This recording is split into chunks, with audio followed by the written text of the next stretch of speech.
नमस्कार सांग माने देखिपे सकाल 8टा है कुहुड़ी केमती अच्छी रास्ता घाट देखा जाऊ नहीं।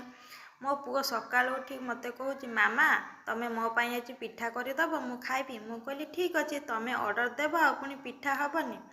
दिन थिला एमती आमे भाई भौणी 3 जन आमे सका उठी ट्यूशन जीवु। मो एमती कुहुड़ी होता है सका जो शीत शीत दिनिया मो माँ शिଳରେ बाटी आमको पिठा करके दिए आमे खाई जाऊ। आज मोर से कथा बहुत मन पड़ुଛି।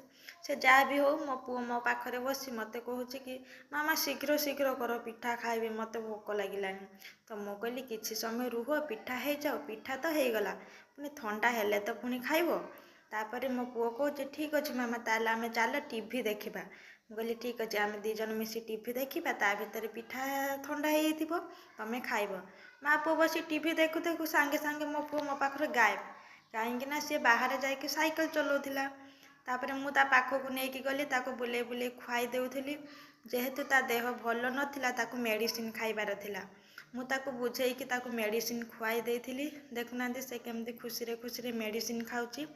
तो मेडिसिन खुआई सारा पर से कहूँ कि मामा मु मत एबे टिके भल लगुच आ मु साइकिल चलेबी। बुझली ठीक अच्छे कुआड़े जीवा दरकार नहीं तुम ये बाहर साइकिल चलाओ आ मु मोर काम करी। देखुना से केमती साइकिल चलाऊँची।